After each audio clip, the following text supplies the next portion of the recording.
Hey gang, it's Squill, and this video will contain spoilers for both of the Avatar Kyoshi novels, The Rise of Kyoshi and The Shadow of Kyoshi. If you haven't read them and you're a fan of Avatar The Last Airbender and Legend of Korra, then I'd highly recommend giving them a read.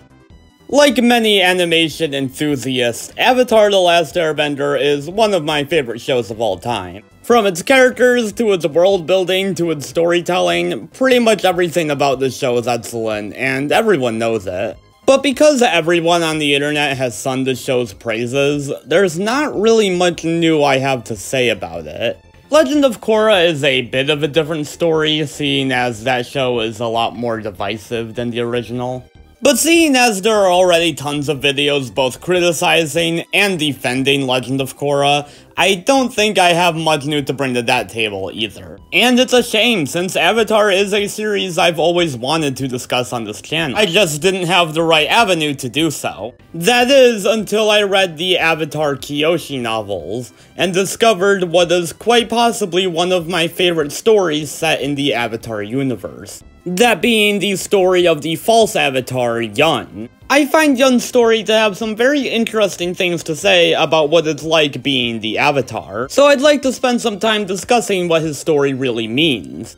But since we're talking about a book here, and obviously not a visual medium, I will have to get a little creative with the stills I use for this one. Because of that, I will be pulling from fan animations of the Kyoshi novels I find on YouTube, all of which I'll be sure to link in the description. So with that, this is the tragedy of the false Avatar Yun. After the passing of the previous Avatar Kuruk at the young age of 33, the members of his team Avatar, Jianyu and Kelsane, sort of scrambled to find the next one. Yun, who had previously been a swindler, was declared the Avatar at age 14, as his Pai Sho technique was eerily similar to that of Kuruk's. As Avatar, Yun spent much of his time studying and negotiating deals. There was a lot of pressure placed on Yun, particularly by Jianyu, not to end up like Kuruk. And while Yun obviously accepts his supposed destiny, you can certainly see the pressure build up within him at certain points. The idea that as the Avatar, he constantly has eyes watching him, he needs to make the correct move. As well as the fear that he's admired not for who he is as a person, but because he's the Avatar. For a couple years, Yun basically dedicated his entire life to being the Avatar. I sort of see it as the Avatar equivalent to gifted child syndrome, when a child is told over and over again that they're academically superior to other kids their age, only for this to build up pressure within them, causing them to burn out later in life. And in Yun's case, this would come when it's revealed that Kyoshi, who was simply his friend and assistant at the time, was the real Avatar the whole time. Unfortunately, this reveal proves everything Yun was starting to feel correct, as upon the glowworm determining that Yun is not the Avatar, Jianyu sacrifices him to it.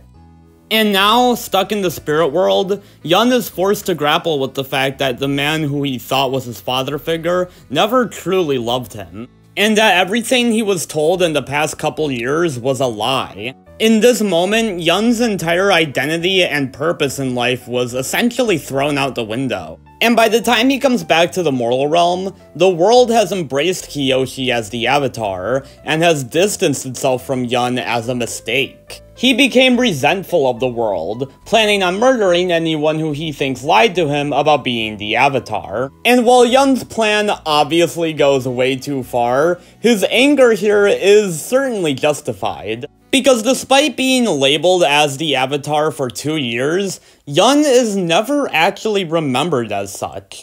Kyoshi lives for 2 centuries past Yun, and has an entire island dedicated to worshipping her.